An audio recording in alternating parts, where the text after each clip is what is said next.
자, 안녕하세요. 이제 오픈비아이엠을 통한 건축 설계 과정 영상을 또 교육을 강좌를 시작하도록 하겠습니다.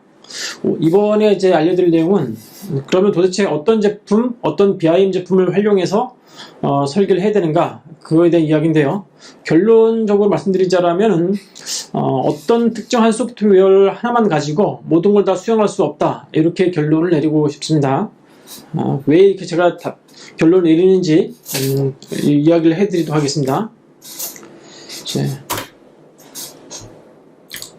자, 여기 화면을 보시면 이제 이런 게 있어요. CAD 시대의 숙달 수준. 이게 요거죠. 요렇게 옛날에는 이제 20세기 때는 CAD였잖아요. 이제 지금은 이제 21세기에 BIM을 바뀌었는데, 사실은 그 CAD 시대의 수준하고 이 BIM 시대의 숙달 수준의 요구사항이 하늘과 땅 차이입니다. 이제 왜 이게 CAD도 어려운데 BIM은 그러면 도저히 인간이 할 수 없냐, 이제 이렇게 생각할 수 있는데요. 그런 개념이 아니고, 이게 CAD라는 명령어 시스템이 개발이 됐어요. 근데 사실 현실 세계에서 이 CAD 기능을 메뉴를 다 알고 쓰는 사람이 거의 없거든요. 저도 잘 모르고, 또 다르게 이야기하자면 사실 그렇게까지 다 알 필요는 없어요, 솔직히. 예, CAD라는 거는 전에 설명드린 것처럼 제도판에다가 이제 T자 놓고 연필 가지고 긋는 거를 도구만 컴퓨터일 뿐이지, 그러면 사실은 이제 필요한 게 라인 긋는 거랑, 그 다음에 지우는 거, 그 다음에 라인 두께 손 색깔 바꾸는 거, 그 다음에 라인을 점선으로 한다든지, 그 다음에 특정 영역을 빗금 쳐가지고 해치한다든지, 출력한다든지, 특정 라인이 있는데 라인이 간격을 띄운다든지, 복사한다든지, 요 정도만 사실은 이제 아시면 되는 거거든요. 물론 이제 몇 가지 더 기능이 더 알면은 더 좋은 건 사실이에요. 하지만 굳이 그렇게까지 모르셔도 큰 문제는 없거든요, 사실은. 그리고 이제 작업자가 건축을 하든 기계를 하든 인테리어 하든 물론 대상은 다르지만 그리는 거는 사실 똑같아요, 사실 그게. 예. 그러면 이제 BIM 시대의 숙달 수준은 사실 그거보다는 레벨이 훨씬 높습니다. 전에 CAD에 익숙하시던 분들이 이제 요구사항이 이제 CAD처럼 단축키로 하니까 금방 된다, 빠르다, 이렇게 말씀하시는데, BIM 시대에는 이제 이게 도면이 아니고 이제 데이터를 다루는 방식이다 보니까 단축키로도 할 수는 있어요, 솔직히 할 수 있는데, 이 데이터가 너무 이제 많다 보니까 그것을 단축키로 하기에는 이렇게 안 맞는 거예요, 사실 그게. 예. BIM도 전에 설명드린 것처럼 BIM을 데이터를 다뤄야 될 사람의 그 영역이 되게 넓습니다. 그리고 사람이 직종마다 좀 다르다 보니까 이게 데이터도 좀 어떤 특정한 개인이 모든 걸 다 하기가 쉽지 않아요. 이제 건축 컨셉만 하는 사람이 있고, 구조만 하는 사람도 있고, 구조 중에 설계만 하는 사람도 있는데, 설계도 또 이제 분야별로 나눠지죠. 이제 주택을 하는 분도 계시고, 시설물 하시는 분도 계시고, 제품, 가구를 하시는 분도 계시고, 여러 가지가 있죠. 산업 전반에. 시공을 위해서 토목 분야도 하신 분도 계시고요. 이제 그런 여러 분이 계시다 보니까 이 데이터를 이 기능을 다 알기가 거의 현실적으로 불가능해요, 솔직히. 저희도 거의 20년 동안 해왔는데 알지 못하는 부분이 많습니다. 그러면 이걸 어떻게 해야 되냐면은, 일단 제품별 특징을 좀 알아볼게요. 물론 이제 제가 여기에서 하는 이야기에 대해서 동의를 안 하신 분이 있을 수도 있거든요. 이제 요거는 제가 한 20년 동안 제가 느꼈던 것이라고 좀 한정을 짓겠습니다. 다르게 생각하시는 분도 계시거든요, 분명히. 처음에 이게 메인 가운데 있는 제품들 있죠. 이 가운데 있는 제품들이 이제 메이저 빔이에요, 사실. 근데 이 메이저 빔이라고 해가지고 이거 가지고 모든 걸 다 끝낼 수 있지는 않습니다. 또 한 가지 또 특징이 뭐냐면은, 제품이 여러 가지 있거든요. 아치라인, 아키캐드, 레빗, 테클라, 올플랜, 벡터웍스, 카티아. 요거 말고도 사실은 이제 국가별로 로컬에 들어가는 또 빔 소프트가 또 있어요, 사실요. 근데 제가 이제 알고 있는 부분에 대해서만 말씀드리도록 하겠습니다. 저는 몇 가지 제품 중에서 주로 아치라인을 사용합니다. 아키캐드도 좀 써봤고요. 레빗도 좀 써봤습니다. 레빗은 조금 그렇게 깊이는 알지 못합니다. 계속해서 관심을 두고 있는 분야이지 메이저로 쓰진 않거든요. 테클라도 사실은 관심 있는 부분이지 제가 직접 사용하지는 않습니다. 올플랜도 있고 벡터웍스도, 어떤 분들은 전에 빔 초기에는 카티아를 쓰신 분도 계시는데, 최근에는 카티아는 이제 주 고유 영역인 기계 설계 쪽에서만 쓰시고, 더 이상 건축 분야에서는 쓰신 분이 있긴 있어요, 아직까지. 있는데 아직 시장이 좀 작아지는 것 같아요. 그리고 이제 보조 도구로 스케치업이라든지 라이노, 다른 애니메이션 소프트를 쓰는 경우도 있고요. 그다음에 저기 라이노의 플러그인 비주얼 아크를 쓰는 분도 계세요. 많지는 않습니다. 이제 우측은 이제 결과물을 보는 거, 이제 그런 목적, 관리용 CM 도구라고 보시면 되겠고요.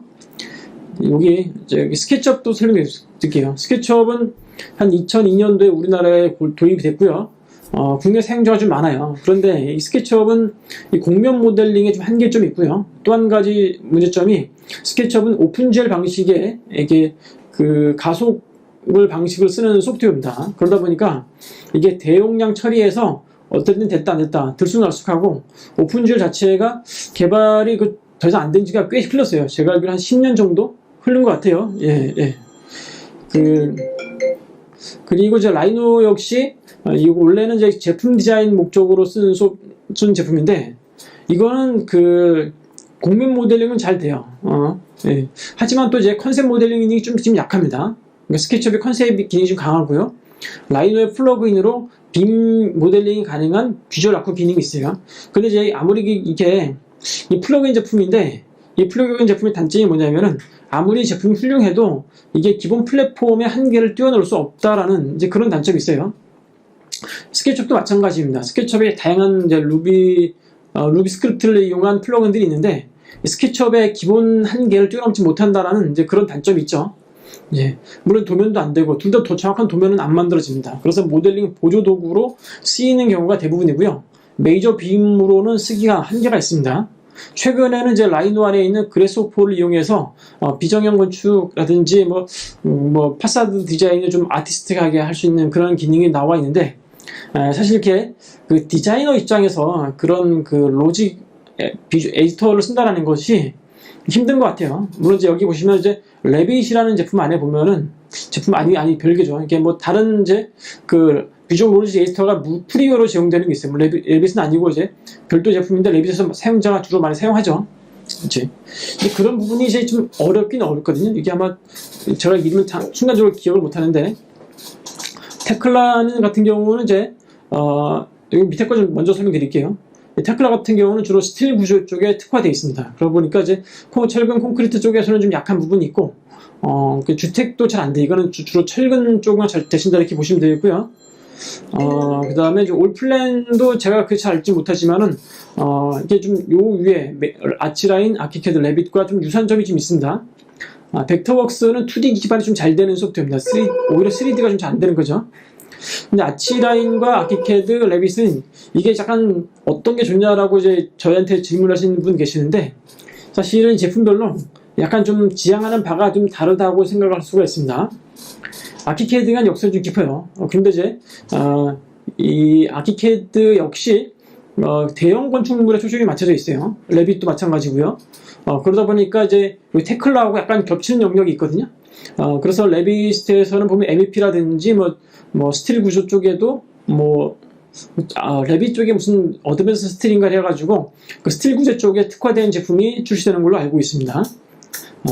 그런데 이 아치라인 같은 경우는, 제가 쓴 아치라인 같은 경우는 이 스틸 구조보다는 주로 주택에 초점이 맞춰져 있어요. 이제 기본 뼈대를 구성하는 거는 사실은 이게 아치라인, 아키캐드, 레빗은 다 비슷비슷한데, 이 아치라인은 그 리모델링이라든지, 그 다음에 이제 인테리어, 그 다음에 외벽, 하여튼 그쪽에 좀 초점이 맞춰져 있다 보시면 되겠습니다.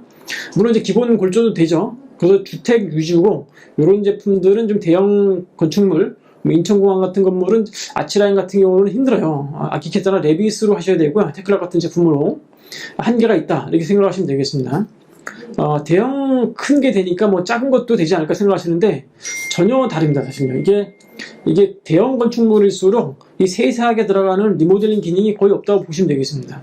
예를 들어서 아키캐드나 레빗, 테클라 이런 제품들은 이제 그 외벽에 판넬 있죠. 판넬을 순차적으로 쌓는 기능이라든지, 화장실 타일을 넣는 기능이라든지, 그리고 지붕 있죠. 단독주택 같은 경우는 지붕이 좀 미적 요소에서 많은 부분을 차지합니다. 그런데 그 지붕의 디테일 부분은 이런 제품들에서 또 안 돼요. 아치라인에서 주로 되고, 또 이제 이런 제품들은 또 이 목조주택도 거의 안 되거든요. 그러니까 아치라인은 좀 그런 부분이 좀 장점이 있습니다. 저는 이제 아치라인을 사용하는데, 그렇다고 해서 이 제품이 제일 좋냐? 전혀 그렇진 않습니다. 예, 그냥 저는 주로 이쪽 작업을 하기 때문에 이걸 쓰는 것 뿐입니다. 이렇게 이 선택은 본인이 어떤 작업을 하냐에 따라서 선택이 달라져야 되고요. 사용자 입장에서 그냥 뭐 잘 되는 거 하나 뭐 기픽하면 되지 않을까? 뭐 좋죠 사실요. 예, 그래 되는데 개발자라는 게 소프트 개발이라는 게 인원이 뭐 수백 명 있다고 해서 소프트 개발이 잘 되지는 않거든요. 한 개의 팀을 이루어가지고 의사소통을 할 수 있는 적정 인원이 있어요. 예, 그 팀에서 나온 제품이 아마 특정 타겟을 목적으로 나온 거라고 보시면 되겠습니다. 건축 학습자 입장에서도 이제 뭐 설계사무소인데 우리는 주로 이거 하겠다 저거 하겠다는 방향이 있을 거예요. 거기에 맞춰서 제품을 선택하시는 게 좀 좋지 않나 생각되고요.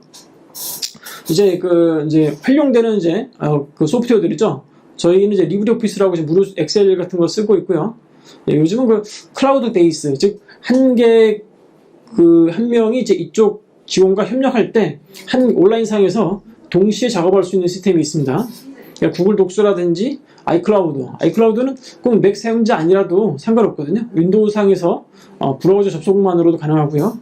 그리고 제가 지난번 시간에 보여줬던 클라우드 빔 데이터 관리하는 클라우드 CM 프로그램들이 있어요. 물론 이제 설명에 제가 덧붙였지만은 아이디어는 좋은데 아직까지 이제 부족한 부분이 좀 많죠. 향후에는 이쪽으로 갈 것 같지만 아직까지도 좀 기술이 좀 모자란 부분이 좀 있고 뭐 그렇게 뭐 이거는 접속하면은 뭐 한 10분 20분이면 다 배울 수 있을 정도거든요. 그렇게 막 그때 가서 그것이 기술이 완성되었을 때 그때 가서 하셔도 되지 않나 생각이 되고요.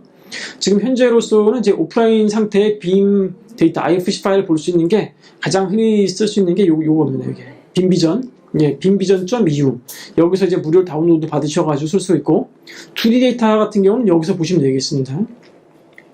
제가 이제 아까도 결론이 한 개의 제품 가지고 모든 걸 다 할 수 없다라고 설명드렸는데 한 개의 제품 가지고 모든 걸 다 할 수 있다라고 광고를 했던 회사가 있고 그걸 그대로 믿었던 사람들이 있어요. 한번 보여드릴게요. 자, 요건데 영국에 있는 이게 잡지인데 이게 뭐냐면 영국에 있는 이제 그 글로벌한 건축 회사들이 좀 불만을 표출한 거예요. 이게 쉽게 말하면은 여기 보시면은 이제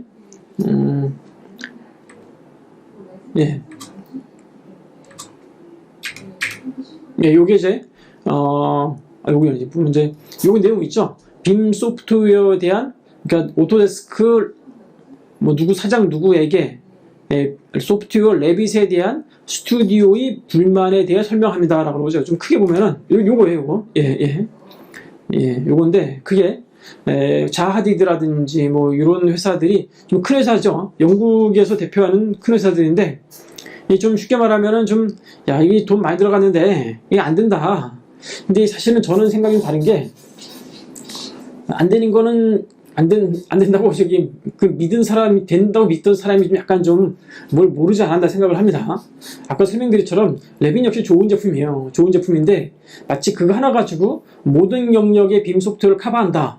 이렇게 생각을 했던 사람이 약간 좀 나이브한 생각이지 않았나. 그런 생각을 합니다. 이렇게.